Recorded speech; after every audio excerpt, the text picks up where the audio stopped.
Bab 2161. Setelah melewati Demon Ridge, Benny dan kru tidak pernah menemukan kejutan lagi. Beberapa hari kemudian, mereka tiba di Seoul, kota lapis kedua The Spirit Cage. Meskipun Seoul hanya satu tingkat di atas kota Nightingale, kota itu jauh lebih makmur. Sama sekali tidak ada perbandingan antara kedua kota itu. Keluarga Na adalah salah satu keluarga teratas di kota Nightingale. Namun di Seoul, keluarga Na tidak berarti apa-apa, bahkan bukan keluarga kelas menengah. Setelah mereka memasuki Seoul, David dapat melihat dengan jelas bahwa kemakmuran di sana tidak sebanding dengan kemakmuran di kota Nightingale. "Tuan David, apa rencanamu selanjutnya?" tanya Benny. Saat mereka mendekati Seoul, Benny mencari alasan untuk pergi ke kereta David. Pertama, dia ingin bertanya tentang rencana David, dan kedua, dia khawatir David akan pergi diam-diam seperti terakhir kali. Itu adalah kesempatan langka baginya untuk bergantung pada orang-orang yang bertanya-tanya, jadi dia harus memanfaatkan kesempatan itu. Jika dia membiarkan David pergi lagi kali ini, dia khawatir tidak akan ada kesempatan baginya untuk bertemu dengannya lagi. Setelah Benny menjual bis kristal, dia akan kembali ke kota Nightingale. Sementara itu, orang besar seperti David mungkin tidak akan pernah kembali ke kota Nightingale lagi seumur hidupnya. "Saya tidak punya rencana untuk saat ini, jadi saya akan mengikuti arus saja. Saya akan bersenang-senang di Seoul lalu melanjutkan perjalanan ke kota-kota tingkat pertama. Setelah itu, saya mungkin akan pergi ke kota utama untuk melihat-lihat. Tidak setiap hari saya datang ke The Spirit Cage, jadi saya harus benar-benar menikmati diri saya sebelum kembali," jawab David. Dia bermaksud menghabiskan uang. Semakin banyak uang yang dia belanjakan, semakin baik. Baik The Spirit Cage maupun dunia nyata menggunakan $, dan keduanya saling terhubung. Jadi, meskipun David tetap tinggal di Star Kingdom, dia masih bisa mendapatkan poin berlimpah untuk meningkatkan kekuatannya. Ini berita bagus untuk David. Ketika keluarga Vader menyerang 300 tahun kemudian, yang akan mereka hadapi adalah musuh yang sangat menakutkan. Setelah selesai di kota-kota lapis kedua, ia akan berangkat ke kota-kota lapis pertama. Akhirnya, dia akan pergi ke kota utama. Setelah semua itu, pada dasarnya ia bisa mencapai puncak alam ilahi. "Bukankah kamu bilang kamu ingin membeli beberapa barang yang kamu suka? Saya sedang dalam perjalanan untuk menjualnya, jadi mengapa kita tidak pergi bersama? Banyak kekuatan besar di Seoul akan membeli dan menjual harta karun langka di sana, jadi kita bisa mencari seseorang dengan reputasi yang lebih baik." Setelah Benny selesai berbicara, dia menatap David dengan penuh harap. Dia merasa aman hanya saat dia bersama David. Dia akan merasa lebih percaya diri menjual bis kristal dengan David di sisinya. Baiklah, David setuju. Lagi pula, ia juga perlu mencari tempat untuk menghabiskan uang untuk membeli barang-barang. "Bagus. Terima kasih, Master David," kicau Benny. "Ngomong-ngomong, Nona Nah, apakah Anda menjual bangkai binatang buas yang Anda beli di Crow City? Rupanya itu disebut Silver Float Dragon, kan?" tanya David. Saat itu, dia telah melihat Benny membeli naga banjir perak. Naga banjir perak adalah ular kecil yang memukul David hingga mati ketika dia pertama kali datang ke The Spirit Cage. "Itu bukan satu-satunya yang aku jual." Benny menggelengkan kepalanya. "Oh, apakah kamu punya harta karun lainnya?" David penasaran. Bab 2162. Ya, faktanya, nilai Silver Float Dragon tidak terlalu tinggi. Alasan mengapa saya bisa membayar harga itu adalah karena mayatnya masih utuh dan layak dipertaruhkan. "Apa maksudmu?" David bingung. "Tuan David, Anda baru saja datang ke The Spirit Cage, jadi Anda mungkin tidak tahu banyak tentangnya. Binatang buas memiliki peluang tertentu untuk menghasilkan kristal, tetapi peluangnya sangat rendah. 100 binatang buas mungkin tidak dapat menghasilkan satu kristal. Peran kristal binatang buas sangat luas dan memiliki efek besar pada peningkatan kekuatan pikiran, jadi nilai kristal binatang buas juga sangat tinggi. Selain itu, saya beruntung menemukan kristal di tubuh naga banjir perak," Benny menjelaskan dengan sabar. David mengerti. Dengan kata lain, Ular kecil yang dibunuhnya memiliki sesuatu yang lebih berharga di dalam tubuhnya. Nona Nah, bolehkah aku bertanya, berapa harga kristal binatang di dalam naga banjir perak? Menurut harga pasar saat ini, nilainya setidaknya 80 miliar dolar, dan bahkan mungkin mencapai 100 miliar. Harga spesifik sepenuhnya bergantung pada pembeli, jawab Benny jujur. 80 miliar sampai 100 miliar. Termasuk mayat, jumlahnya lebih dari 100 miliar. Kesepakatan ini tidak buruk. Dia akan mendapatkan 5 atau 6 kali lipat jumlahnya setelah menghabiskan 20 miliar dolar untuk membeli naga banjir perak. Nona Nah, Anda sangat berani. Anda menginvestasikan 20 miliar dolar AS dan mendapatkan kembali 5 atau 6 kali lipat jumlahnya sekaligus, keluh David. Tuan David, Anda terlalu memuji saya. Ini semua hanya keberuntungan. Tidak seorang pun tahu bahwa ada kristal binatang di dalamnya. Kalau tidak, saya tidak akan bisa membelinya dengan harga itu, kata Benny dengan rendah hati. Keberuntungan sebenarnya adalah sejenis kekuatan. Nona Nah, saya ingin tahu apakah Anda akan menjual bis kristal kepada saya? Tanya David. Itu adalah 100 miliar dolar. Selama David bisa membelinya, dia bisa mendapatkan 1000 poin mewah. Jadi bagaimana dia bisa melepaskan kesempatan bagus seperti itu? Tuan David, Anda ingin membeli bis kristal? Benny terkejut.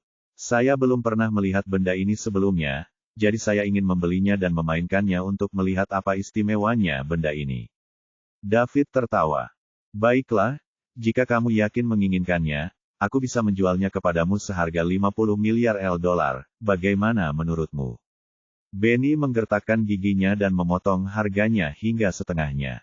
Demi membangun hubungan baik dengan David, ia pun memutuskan untuk berusaha sekuat tenaga. Lagi pula, jika bukan karena David, mereka bahkan tidak akan mampu melewati Demon Ridge. Ketika David mendengar Benny ingin memberinya potongan sebesar 50 miliar, dia tidak senang. Dari mana dia akan mendapatkan 500 poin mewah yang hilang itu? Saat dia hendak mengatakan sesuatu, Benny tiba-tiba berkata, Tuan David, jangan salah paham. Anda menyelamatkan kami, tanpa Anda, kami bahkan tidak akan bisa keluar dari Demon Ridge. Aku seharusnya memberimu bis kristal secara gratis, tetapi baru-baru ini keluarga kami mengalami beberapa masalah di dunia nyata dan sangat membutuhkan uang, jadi saya hanya dapat memberi Anda sedikit diskon. Saya harap Anda tidak keberatan. Setelah berbicara, Benny mengamati David dengan hati-hati, karena takut pihak lain akan marah. David bahkan tidak menginginkan diskon 50 miliar, apalagi menerimanya sebagai hadiah. Jika dia tidak bisa mengeluarkan uang atau mendapatkan poin mewah, apa gunanya mendapatkan bis kristal? Nona Nah, saya, David Liddell, tidak suka mengambil keuntungan dari orang lain. Kita berteman, tetapi kita harus menyelesaikan masalah dengan benar. Saya akan membeli bis kristal dengan harga tertinggi, yaitu 100 miliar dolar. Saya tidak akan membelinya jika Anda mengenakan biaya 1 sen lebih murah. Jika Anda melakukannya, saya akan membeli dari pasukan lain saja. Saya menolak untuk percaya bahwa tidak ada bis kristal lain di tempat sebesar Seoul, kata David dengan tegas. Pernyataan ini sangat menyentuh hati Benny. Dia merasa bahwa David pasti telah memutuskan untuk membayar harga tertinggi setelah dia mendengar bahwa keluarga Nah sedang dalam masalah. Akan cukup bagus jika dia bisa menjual kristal binatang seharga 80 atau 90 miliar. Jika dia ingin menjualnya seharga 100 miliar, dia harus menemui seseorang yang sangat membutuhkannya dan tidak kekurangan uang. Terima kasih, Tuan David. Keluarga Nah dan saya akan selalu mengingat kebaikan hati Anda. Benny mengucapkan terima kasih dengan tulus. Saat dia berbicara, dia hendak berlutut dan mengungkapkan rasa terima kasihnya. David buru-buru menghentikannya. Kenyataannya, Benny lah yang menolongnya. Jadi beraninya dia membiarkan Benny melakukan hal ini. Bab 2163. Pada akhirnya, David membeli kristal binatang di dalam naga banjir perak seharga 100 miliar dolar. Benny mengambil bis kristal dari Silver Float Dragon dan menyerahkannya kepada David saat masih hangat. Kemudian, David juga mentransfer 100 miliar dolar kepada Benny. Setelah kesepakatan antara keduanya tercapai, David segera menyalakan sistem untuk memeriksa apakah ia telah memperoleh poin berlimpah. Untungnya, hasilnya tidak mengecewakan. Sistem menampilkan ribuan poin mewah dengan jelas. Setelah ini, David dapat kembali ke dunia nyata kapan saja dan menerobos ke tingkat pradewa. David tidak menginginkan tubuh naga banjir perak yang bernilai 20 miliar. Bukannya dia tidak menginginkan 200 poin mewah itu. Saat ini, dia sangat menginginkan beberapa poin mewah, apalagi 200. Itu terutama karena dia tidak tahu bagaimana cara menanganinya setelah dia membelinya. Yang lain membutuhkan tubuh naga banjir perak untuk meningkatkan kekuatan pikiran mereka, tetapi tidak demikian dengan David. Dia tidak bisa membuangnya begitu saja, kan? Akan menimbulkan kehebohan jika ditemukan oleh orang lain. Ketika dia tiba di Seoul, seharusnya tidak ada kekurangan tempat baginya untuk menghabiskan uang, jadi dia tidak perlu mengambil risiko ini. Dan dengan 1000 poin mewah dalam sistem, David tidak terburu-buru lagi. Dia masih punya waktu. Dia masih bisa menghabiskan uang di kota-kota tingkat pertama dan bahkan kota-kota utama. Sebenarnya, David tidak menyangka bahwa saat ia datang ke The Spirit Cage, ular kecil yang ia bunuh begitu saja telah menghasilkan panen 1000 poin yang melimpah untuknya. Setelah kesepakatan antara keduanya, langit berubah gelap. Benny memutuskan untuk mencari tempat untuk beristirahat dan kemudian mereka akan pergi mencari pembeli tubuh naga banjir perak di pagi hari. Tim kemudian menetap di sebuah penginapan. Lingkungannya tidak buruk, jadi tentu saja harganya tidak murah. Namun, bagi Benny yang baru saja menerima 100 miliar dolar, itu adalah jumlah uang yang kecil. David ingin membayar tagihan, tetapi Benny tentu saja tidak setuju. Karena tidak seberapa, David berhenti memaksa. Setelah memberitahu Benny bahwa ia akan pergi pada malam hari dan tidak ingin diganggu, David masuk ke kamarnya dan menutup semua pintu serta jendela. Setelah menyalakan sistem, ia memilih untuk keluar dari The Spirit Cage dan kembali ke dunia nyata. Ketika dia membuka matanya lagi, dia telah kembali ke sekte iridescent di dunia nyata dari The Spirit Cage. Hal pertama yang dilakukannya saat kembali ke dunia nyata adalah mengembangkan kekuatannya. Poin-poin mewahnya hanya akan menguntungkannya jika ia menggunakannya. Jika ia menyimpannya, itu hanya akan menjadi serangkaian angka. David pertama-tama menghabiskan 200 poin mewah untuk membantu tubuh dan pikirannya menerobos dari level suci 10 ke level alam ilahi pradewa 1. Kemudian, dia menghabiskan 90 poin untuk meningkatkan tubuh dan pikirannya masing-masing ke tingkat pradewa 10. Dengan cara ini, ia menghabiskan total 380 poin mewah. Baik tubuh maupun pikirannya telah mencapai tingkat alam ilahi pradewa 10. Di bawah pengaruh batas ganda, kekuatan tempur David juga mencapai sebagian pangkat dewa primordial. Kekuatan tempur semacam ini tidak dianggap lemah bahkan di peradaban tingkat 9 Leila. Azul, sebagai keturunan langsung keluarga Feder di Leila, telah membangkitkan keterampilan bawaannya tetapi dia hanya sebagian dari pradewa. Setelah menghabiskan 380 poin mewah dari 1000 poin mewahnya, ia hanya memiliki 620 poin tersisa. David kembali mengarahkan perhatiannya pada cloning. Ini adalah keterampilan terkuat yang pernah dilihatnya. Klonnya memiliki kekuatan tempur yang sama dengan tubuh utamanya, yang dapat dianggap menantang surga. Dalam situasi saat ini di mana tidak mungkin untuk terus meningkatkan kekuatan tempur, tidak diragukan lagi pilihan terbaik adalah meningkatkan level cloningnya dan menambah jumlah klon. David mengklik tanda plus di belakang avatar. Jendela sistem muncul. Cloning saat ini merupakan keterampilan level 3, dan akan membutuhkan 100 poin mewah untuk meningkatkannya ke level 4. Setelah mencapai level 4, jumlah klon akan meningkat dari 3 menjadi 9. Tuan rumah, mohon konfirmasikan apakah akan melanjutkan. Ada 2 pilihan, ya atau tidak. Klon saya akan bertambah dari 3 menjadi 9. Mata David berbinar. Saya pikir saya hanya akan mendapatkan 1 klon setiap kali saya meningkatkannya 1 level. Nampaknya bukan itu yang terjadi. Bab 2164. Dia buru-buru memilih ya. 100 poin mewah menghilang. Kemudian, cloningnya mencapai level 4. Jumlah klon yang dapat ia hasilkan juga meningkat dari 3 menjadi 9. Dengan kekuatan tempur sebagian dewa primordial David saat ini dan 9 klonnya, akan seolah-olah dia memiliki kekuatan tempur 10 dewa primordial sebagian. Tidak semua orang mampu melewati kekuatan semacam ini, bahkan meskipun mereka berada di Leila. David telah melangkah ke dalam jajaran orang-orang penting. Dan berapa lama waktu yang dibutuhkan? Musuh mengerikan macam apa yang akan dihadapi keluarga Vader setelah 300 tahun? Barulah mereka akan tahu. Setelah semua ini selesai, David akhirnya bisa bersantai sejenak dan menghela napas lega. Ada 520 poin mewah yang tersisa.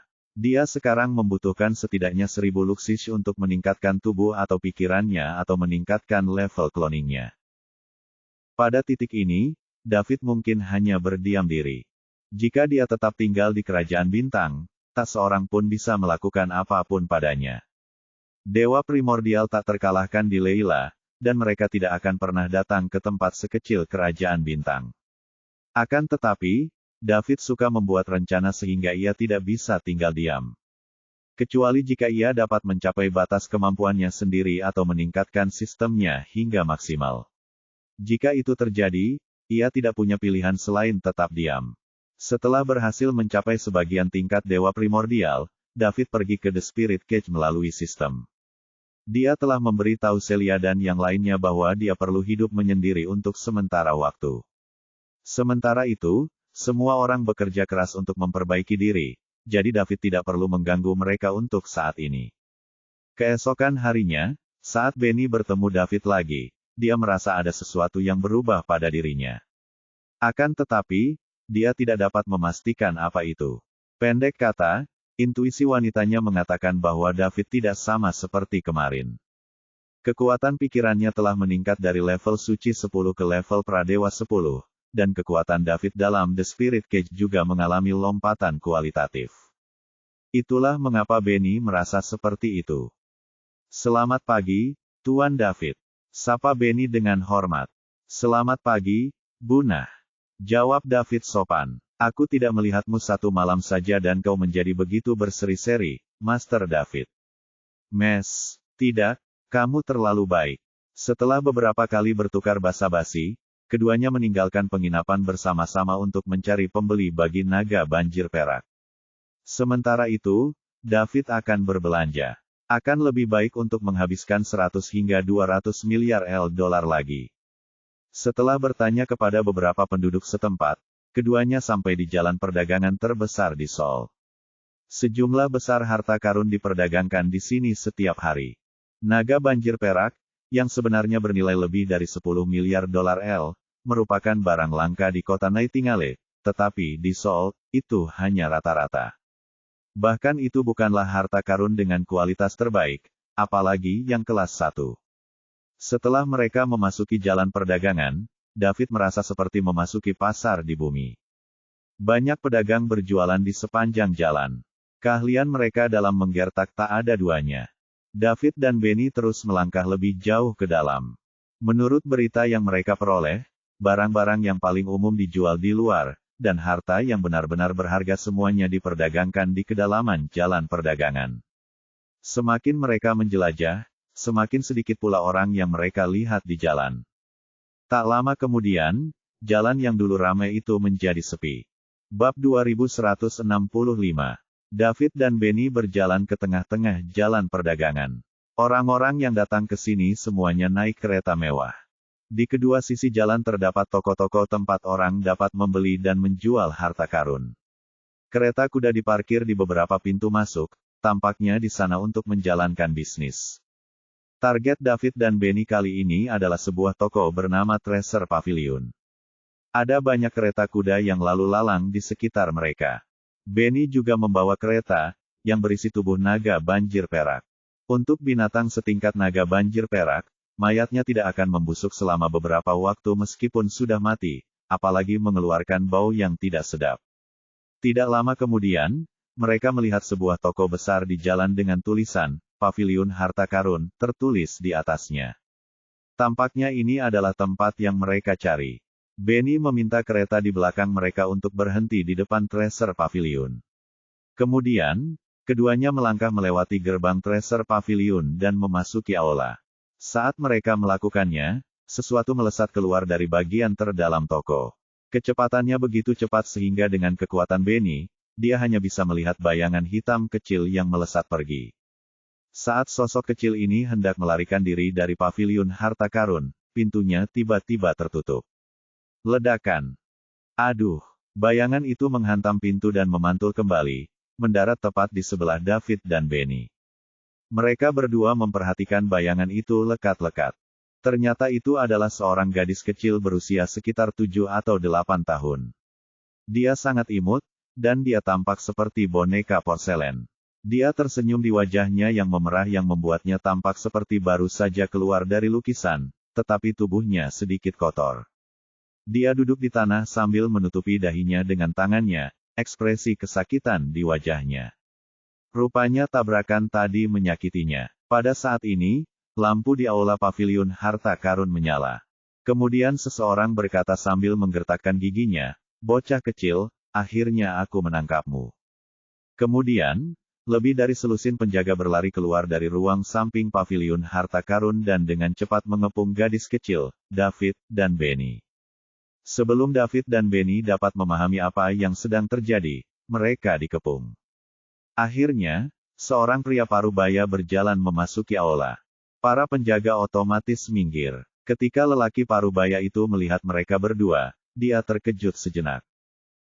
Ketika dia melihat suasana yang luar biasa di sekitar David dan Benny, dia bertanya dengan sopan, "Siapa kalian berdua? Apakah kamu pemilik Treasure Pavilion?" Benny bertanya balik. "Tepat sekali. Nama saya Thor Rivers, bos Treasure Pavilion. Bolehkah saya tahu siapa Anda?" "Halo, Tuan Rivers. Kami di sini untuk menjual pelanggan. Maafkan saya karena bersikap kasar," kata Thor dengan nada meminta maaf. "Tuan Rivers, apa yang sedang Anda lakukan?" tanya Benny penasaran. "Oh, kamu tidak tahu. Bocah kecil di tanah ini adalah pencuri terkenal di jalan perdagangan. Begitu banyak orang telah menderita sejak dia datang ke jalan perdagangan 3 bulan lalu. Tidak ada yang tahu berapa banyak harta yang telah hilang dan tempat itu menjadi kacau. Semua orang dalam bahaya. Alasan utamanya adalah dia hanya mencuri harta yang tak ternilai. Untuk menangkapnya, kami melakukan segala yang mungkin. Kami hampir menangkapnya beberapa kali, tetapi pada akhirnya, kami tidak tega menyakitinya, jadi dia berhasil melarikan diri. Kali ini, aku akhirnya menangkapnya." Thor menjelaskan. Mendengar ini, David dan Benny memandang gadis kecil di samping mereka. Wajah mereka penuh ketidakpercayaan. Seorang putri berusia 7 atau 8 tahun menyebabkan begitu banyak kekacauan di jalan perdagangan dan tidak ada seorang pun yang dapat menangkapnya selama 3 bulan. Siapa yang akan percaya ini? Namun, keduanya menerimanya dengan sangat cepat. Dilihat dari kecepatan gadis kecil itu, dia tidak bisa diremehkan. Tidak ada orang biasa yang bisa menangkapnya. "Tuan Rivers, dari mana dia berasal? Bagaimana dia bisa begitu kuat?" tanya Benny. "Aku tidak tahu. Dia datang ke jalan perdagangan Seoul 3 bulan lalu dan kemudian mulai tinggal di sini.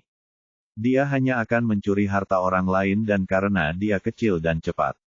Karena tidak ada yang tega menyakitinya, sulit bagi kami untuk menangkapnya." Bab 2166. Pada saat ini, gadis kecil itu tiba-tiba berdiri. Dia berbalik untuk menatap Thor, mengulurkan tangan kecilnya, dan menunjuknya sebelum berkata, "Dasar jahat." Ekspresi Thor berubah sedikit canggung setelah dia dituduh. "Dasar kau mencuri barangku tapi kau malah menyebutku jahat. Apakah ada keadilan di dunia ini? Bocah, serahkan semua barang curianmu dan aku akan melepaskanmu, atau aku akan memberitahu semua orang. Kau akan menderita jika aku melakukan itu," ancam Thor. Sekalipun gadis kecil di depannya telah menyebabkan banyak kerugian padanya, dia tidak berani bertindak terlalu jauh. Hal yang sama berlaku bagi korban perdagangan jalanan lainnya. Mereka melukai gadis kecil itu tanpa sepengetahuannya. Pada akhirnya, dia berhasil melarikan diri meski terluka parah. Akan tetapi, tidak butuh waktu lama sebelum dia muncul kembali dalam keadaan pulih sepenuhnya. Usianya yang masih muda, ditambah dengan kecepatannya yang tidak terduga dan kecepatan pemulihan yang mengerikan, menunjukkan kepada semua orang bahwa gadis kecil ini tidak sesederhana itu. Dia mungkin benar-benar menakutkan. Bagaimana jika orang tuanya datang untuk membalas dendam setelah mereka menyakitinya? Para korban tidak tahan dengan kemarahan pihak lain. Jadi, semua orang hanya bisa mengawasi harta karun mereka sendiri, dan pada saat yang sama, memasang jebakan untuknya. Namun, mereka tidak berani bertindak berlebihan. Mereka memutuskan untuk menunggu keluarga gadis kecil itu datang dan kemudian mereka akan meminta kompensasi. Aku tidak mencurinya, aku hanya meminjamnya, dan aku akan membayarmu 2 kali lipat di masa depan, kata gadis kecil itu dengan jujur. Itu hanya pinjaman jika kamu mendapat izinku. Jika tidak, itu mencuri, mengerti? Saya tidak peduli. Yang saya tahu tubuh saya membutuhkan semua itu, jadi saya harus makan banyak-banyak. Kau memakan semua harta yang kau curi. Thor merasakan tekanan darahnya meningkat. Ya, mereka juga sangat menjijikkan. Tapi itu baik untuk tubuhku, jadi aku harus memakannya meskipun itu buruk, kata gadis kecil itu dengan kesal. Di mana keluargamu? Suruh mereka datang ke sini sekarang juga. Aku lupa, bisik gadis kecil itu. Lalu bagaimana kamu bisa sampai ke sini? Aku juga lupa. Apa yang kamu ingat? Aku hanya ingat bahwa aku perlu makan banyak hal, gadis kecil itu berpikir sejenak dan berkata. Thor menepuk dahinya sendiri. Ia merasa seperti akan gila. Sebenarnya dia ingin sekali menamparkan bocah nakal ini di depannya. Namun, dia tidak berani. Setelah menganalisis banyak korban di jalan perdagangan, gadis kecil itu mungkin masuk ke The Spirit Cage secara tidak sengaja, dan dia pasti memiliki kekuatan tertinggi Layla yang berdiri di belakangnya. Tidak seorang pun dapat mengalahkan atau membunuhnya dalam keadaan seperti ini. Oleh karena itu, tampaknya tidak ada solusi lain kecuali menjaga barang-barang mereka. Semua orang hanya bisa berharap agar keluarga gadis kecil itu suatu hari nanti menemukannya, membawanya pergi, dan sekaligus memberi ganti rugi atas harta benda yang dicurinya. David memandang gadis kecil di depannya. Dia pun sangat penasaran tentang siapa dia dan bagaimana dia menjadi begitu berkuasa di usia yang begitu muda.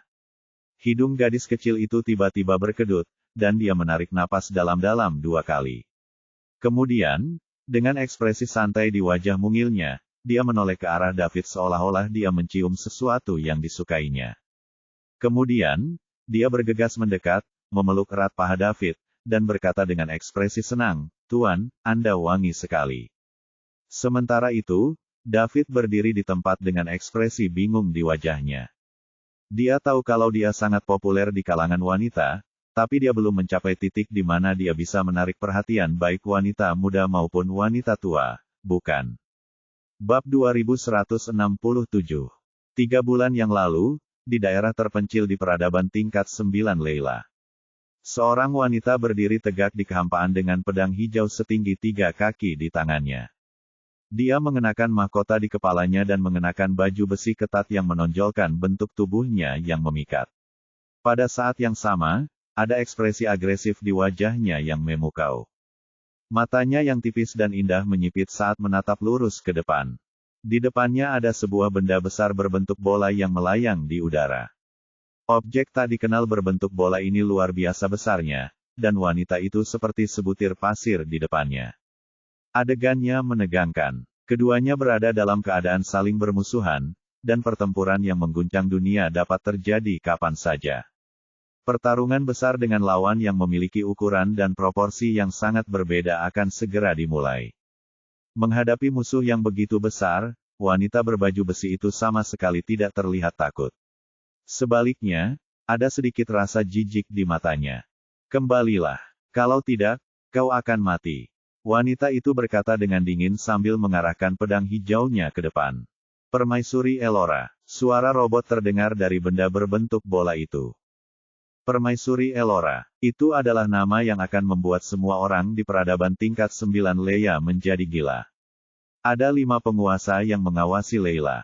Permaisuri Elora adalah salah satunya, dan dia diberi gelar Permaisuri. Kelima penguasa tersebut adalah 5 orang terkuat di Layla, dan mereka adalah pemimpin dengan status tertinggi. Tugas mereka adalah memerintah Layla dan memastikan Layla tetap aman. Karena kau tahu itu aku, kenapa kau tidak pergi sekarang juga?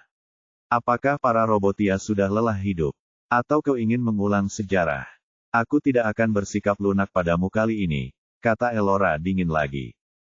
Para Robotia, mereka adalah penguasa peradaban tingkat 9 lainnya. Mereka memiliki kehidupan, tetapi tidak memiliki daging dan darah.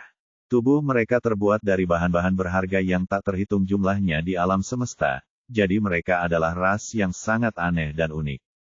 Cara Robotia menciptakan kehidupan juga berbeda dari manusia dan banyak ras yang memiliki daging dan darah. Sederhananya, Robotia memiliki otak induk, yang akan terus terbagi menjadi individu-individu independen lainnya. Individu-individu independen ini kemudian akan memiliki pikiran mereka sendiri tetapi tidak memiliki tubuh. Ketika mereka memasuki tubuh yang dibuat oleh Robotias, mereka dapat bergerak bebas dan menjadi anggota penuh Robotias. Objek berbentuk bola di depan permaisuri Elora dibuat oleh anggota Robotia yang tak terhitung jumlahnya. Mereka dapat dirangkai menjadi berbagai bentuk sesuai keinginan dan mencapai bentuk yang sempurna. Elora, aku datang ke sini hari ini hanya untuk melihat apakah kamu, salah satu dari 5 penguasa Layla, masih berani seperti dulu. Sepertinya pertempuran saat itu tidak cukup menyakitimu. Aku seharusnya langsung pergi ke sarangmu dan menghancurkan otak ibumu di awal untuk menyelamatkanmu dari terlalu banyak berpikir dan terus-menerus berharap. Menyerang yang lain, ras yang melawan alam seperti kalian, para Robotia, seharusnya tidak ada di dunia ini, kata Elora dengan nada menghina. Seolah-olah Robotia tidak ada artinya baginya. Faktanya, para Robotia memiliki kelebihan tersendiri. Mereka tidak lemah karena mereka bisa menjadi penguasa peradaban level 9. Selama mereka memiliki cukup bahan, para Robotia dapat memproduksi anggota dalam jumlah besar dan memperluas kekuatan mereka sendiri. Ini adalah ras yang telah mengembangkan teknologi eksternalnya hingga ke titik ekstrim. Namun pada saat yang sama, kerugiannya juga sama jelasnya. Artinya, mereka benar-benar kekurangan potensi. Pencapaian masa depan anggota Robotia akan ditentukan oleh bahan yang digunakan untuk membuat tubuhnya. Mereka tidak seperti manusia, ras yang memiliki darah dan daging. Bagi manusia, semakin besar ambisi mereka, semakin besar impian mereka, dan semakin besar pula potensi mereka. Kemungkinan bagi manusia tidak terbatas. Dasar lancang. Elora, hari ini aku akan memberitahumu bahwa kami, para Robotia, tidak hanya ingin hidup di dunia ini, tetapi juga ingin menjadi penguasa dan menguasai seluruh alam semesta. Sebuah suara marah meraung. Jelas saja kata-kata Elora memicu sesuatu dalam diri mereka. Akan tetapi, orang-orang ini tidak memiliki darah dan daging, jadi mereka juga tidak memiliki nyali. Benarkah?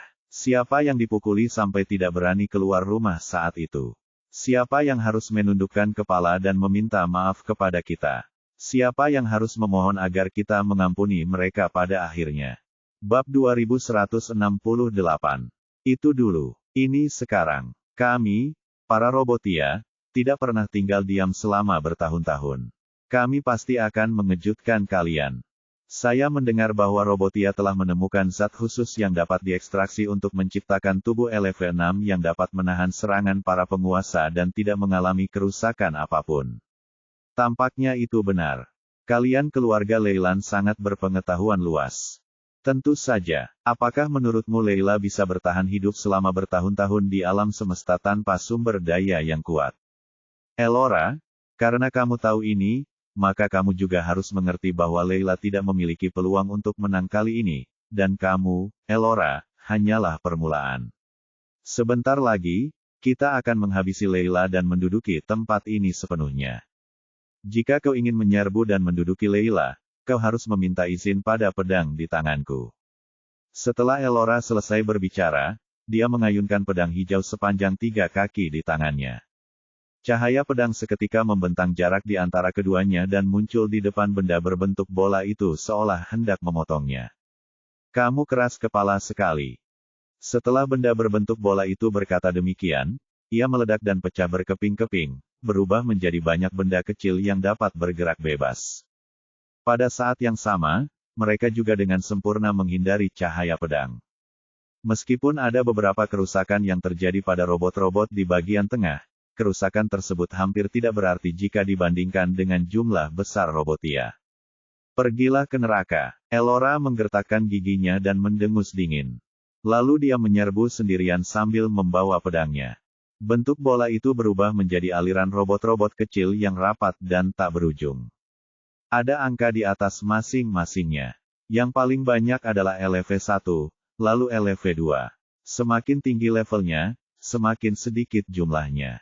Di antara mereka, jumlah bot LV5 sangatlah sedikit. Adapun Elora LV6 yang disebutkan, mereka belum muncul, jadi mungkin saja masih tersembunyi. Angka-angka tersebut melambangkan hierarki Robotia. Makin tinggi levelnya, makin besar kekuatannya. Sesuai dengan manusia, LV1 adalah alam bintang, LV2 adalah alam semesta, LV3 adalah alam abadi, LV4 adalah alam suci, LV5 adalah alam ilahi, dan LV6 adalah alam penguasa yang melampaui alam ilahi. Elora menggenggam pedang hijaunya yang setinggi 3 kaki dan menyerbu ke tengah-tengah kawanan Robotia yang berdesakan rapat.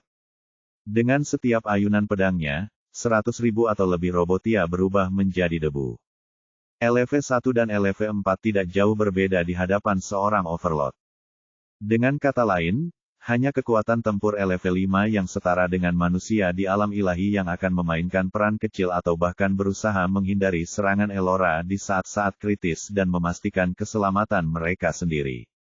Lebih jauh lagi, ini hanya terjadi saat seorang Overlord tidak sedang menargetkan mereka. Jika tidak, seorang LV5 hanya akan mencari kematian di hadapan seorang Overlord. Dilihat dari penampilannya, pertempuran ini tidak sebesar itu sama sekali. Meskipun Robotia terlalu banyak untuk dihitung, siapa lawan mereka? Permaisuri Elora adalah salah satu dari 5 penguasa Leila dan seorang penguasa yang berada di luar alam ilahi. Mereka tidak akan menang hanya dengan jumlah yang banyak. Robotia tingkat ini hanya akan mendatangkan kematian, tidak peduli berapa banyak jumlah mereka. Bab 2169. Waktu berlalu lambat, dan pertempuran bersifat sepihak. Para Robotia tidak dapat mendekati Elora sama sekali. Bahkan serangan super dan penghancuran diri yang tak terhitung jumlahnya diblokir oleh energi Overlord-nya.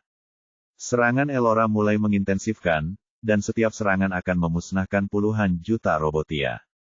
Ditambah lagi, seorang Overlord memiliki energi yang tidak terbatas, jadi dia tidak perlu khawatir kelelahan. Dengan ini, Elora dapat membunuh Robotia sebanyak-banyaknya. Tak lama kemudian, sesosok tubuh tiba-tiba dengan cepat mendekati Elora. Energi penguasanya tampaknya tidak membelanya kali ini. Sosok ini menerobos blokade energi Elora dan muncul di depannya. Elora sudah siap menghadapi perubahan mendadak ini. Sekarang setelah para Robotia mengakui bahwa mereka berhasil menciptakan LV6 yang kekuatan tempurnya setara dengan seorang Overlord, bagaimana mungkin dia bisa menurunkan kewaspadaannya? Saat lawan sudah tiba di depannya, Elora menebaskan pedangnya yang sudah lama ia siapkan. Ding! Akan tetapi, lawannya tidak hanya menangkis serangan penuhnya tetapi juga merebut pedangnya. Elora mengerutkan kening. Apakah mereka benar-benar memproduksi mesin LV6? Dia merasa sedikit menyesal karena tidak melakukan semua yang dia bisa untuk menghancurkan otak induk Robotia. Mereka memang menang saat itu, tetapi tidak mudah untuk menghancurkan otak induk Robotia. Kalau tidak, mereka pasti sudah melakukannya sejak lama. Sebagai eksistensi terpenting para Robotia, otak induk adalah kunci keberlangsungan para Robotia. Kekuatan dan bentuknya selalu menjadi misteri, dan juga dilindungi oleh banyak kekuatan Robotia. Oleh karena itu, sangat sulit untuk membunuh otak induknya. Setelah banyak pertimbangan, kelima penguasa Leila bersama-sama memutuskan untuk menerima permintaan maaf para Robotia. Elora menatap lelaki di depannya yang menahan pukulannya habis-habisan. Meski berwujud manusia, ia sama sekali bukan manusia. 2 mata menempati separuh kecil kepala. Jadi jari pada tangannya bukan lagi 5, melainkan 3. Ketiga jari itulah yang mencengkeram pedangnya. Elora ingin menarik kembali pedangnya, tetapi pedangnya digenggam erat oleh lawannya. Apakah ini LV6? Apakah ini tubuh asli atau tubuh yang berevolusi? Atau apakah ini tubuh yang lengkap? Permaisuri Elora, kau akan menjadi penguasa pertama yang mati di tanganku. Apakah kau pikir kau punya kekuatan untuk melakukan itu? Elora tersenyum meremehkan. Pada saat yang sama, dia berkata dalam hati, Overlord Inferno. Api muncul di tubuh Elora dan kemudian dengan cepat menyebar ke permukaan tubuhnya. Seluruh tubuh Elora terbakar di bawah api. Kemudian, ledakan. Api langsung menjalar ke sekeliling dan kobaran api yang hebat membakar kehampaan. Itu bukan api biasa, melainkan api penguasa neraka yang mampu membakar habis segalanya. Baik Robotia yang berada di LV1 maupun LV4, mereka akan mati saat menyentuhnya sedangkan tubuh LV5 akan meleleh saat bersentuhan, yang menyebabkan cedera serius. Hanya LV6 di depan Elora yang bisa menahan api Overlord Inferno untuk sementara. Penggunaan Overlord Inferno menyebabkan para Robotia menderita banyak korban. Ratusan juta anggota Robotia dibakar oleh Overlord Inferno, dan seiring penyebarannya, jumlahnya terus bertambah. Permaisuri Elora pun tidak tinggal diam. Dia mendorong tangan kirinya yang ramping yang membawa Overlord Inferno yang lebih terkonsentrasi keluar. Ledakan. Terdengar suara ledakan keras. Dengan bantuan gelombang kejut, Elora dengan paksa menarik pedangnya dan mundur sejauh tertentu. Saat dia menenangkan diri, dia bersiap menguji kekuatan Robotia LV6. Tiba-tiba, dia merasakan sakit yang menusuk jiwa. Bab 2170. Apa yang sedang terjadi? Elora terkejut. Ia menggertakkan giginya dan menahan rasa sakit yang mencabik jiwanya. Kemudian, ia menarik kembali Overlord Inferno dan bersiap untuk membela diri. Pada saat yang sama, dia memancarkan energi Overlord Realm dan berteleportasi, secara paksa meninggalkan posisi aslinya dan muncul di arah lain. Elora muncul lagi, tetapi sekarang dia membungkuk sambil terengah-engah. Dia sangat lemah. Dia benar-benar kehilangan sikap mendominasi yang ditunjukkan oleh kelima penguasa Leila. Elora menatap bayangan yang menjulang di posisinya tadi. Kemudian, dia menggertakkan giginya dan berkata, Robotias, beraninya kalian berkolusi dengan Soul Devourers dan menjadi musuh manusia. Kalian akan dihukum. Tes. Semua adil dalam perang. Permaisuri Elora, jangan pernah berpikir untuk melarikan diri dariku hari ini. Jiwamu sangat harum. Setelah aku melahapnya, aku pasti akan menikmati pertumbuhan yang luar biasa. Hehe, sebuah suara menyeramkan datang dari bayangan. Permaisuri Elora, ini bukan kolusi, tetapi aliansi antara makhluk-makhluk yang kuat. Seperti yang kukatakan, kau akan menjadi penguasa pertama yang mati di tanganku. Jangan khawatir, penguasa lainnya dari Leila akan segera menemanimu, jawab Robotia LV6 dengan dingin. Anda, Elora menatap kedua ras di depannya dengan tatapan dingin di matanya. Robotias menciptakan LV6 dan kemudian berkolusi dengan Soul Devourers yang melahap jiwa manusia demi mencari nafkah. Jika kedua kekuatan ini bekerja sama, Leila akan mendapat masalah. Dia harus menyampaikan berita itu kembali agar semua orang bisa bersiap. Meskipun para pemakan jiwa itu menakutkan, selama Leila siap, tidak akan mudah bagi para pemakan jiwa untuk melancarkan serangan diam-diam kepada mereka. Jika dia tidak memusatkan seluruh perhatiannya pada Robotia LV6 tadi, Soul Devourers tidak akan memiliki kesempatan untuk menyerangnya secara diam-diam dan melahap sebagian besar jiwanya. Sekarang, sebagian besar jiwanya telah ditelan sehingga kekuatan tempurnya sangat berkurang. Apa yang harus saya lakukan sekarang? Bagaimana saya bisa lolos dari ini? Elora terjebak dalam dilema. Ini adalah pertempuran paling berbahaya yang pernah dialaminya sejak dia masuk ke Overlord Realm. Kalau dia ceroboh sedikit saja, bukan hanya nyawanya saja yang terancam, tapi nyawa Leila seluruhnya. Ayo kita lakukan. Jangan beri dia waktu untuk memikirkan tindakan balasan. Manusia adalah makhluk paling ampuh di alam semesta dan mereka punya cara yang tak terbatas. Jangan biarkan dia kabur dan memberitahu Leila tentang kita yang bekerja sama. Kalau dia kabur, kita akan mendapat masalah, kata Soul Devourer. Jangan khawatir. Kami, para Robotia, sudah mempersiapkan hari ini sejak lama, jadi bagaimana mungkin kami membiarkannya lolos? Akan lebih baik jika kita mengambil tindakan sesegera mungkin. Maumu? LV-6 dari Robotias dan Soul Devourer bertindak pada saat yang sama. Elora menggertakkan giginya dan menggunakan Overload Inferno untuk menutupi seluruh tubuhnya lagi. Setelah mengambil pedang yang telah mengikutinya selama bertahun-tahun di tangannya, dia membelainya dengan lembut dan bergumam pada dirinya sendiri, "Kawan lama, aku butuh bantuanmu." Pedang hijau setinggi 3 kaki itu bergetar sejenak seolah mengerti apa yang dimaksud tuannya. Lalu, Elora diam-diam menyuntikkan jejak jiwanya ke pedang itu. Setelah itu, sebuah titik bersinar muncul, berpusat pada permaisuri Elora. Titik itu kemudian meluas dengan cepat dan menyebar ke seluruh kekosongan. Bahkan Robotias LV-6 dan Soul Devourer kehilangan penglihatan mereka untuk sementara. Kekosongan itu pun menjadi bobrok.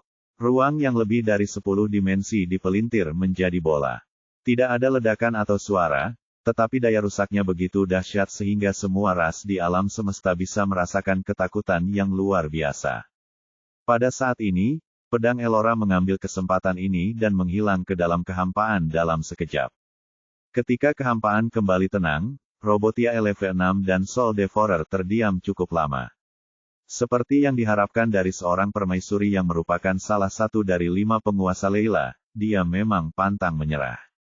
Pedang hijau setinggi 3 kaki itu melintasi angkasa tak berujung dan mencapai bintang mati.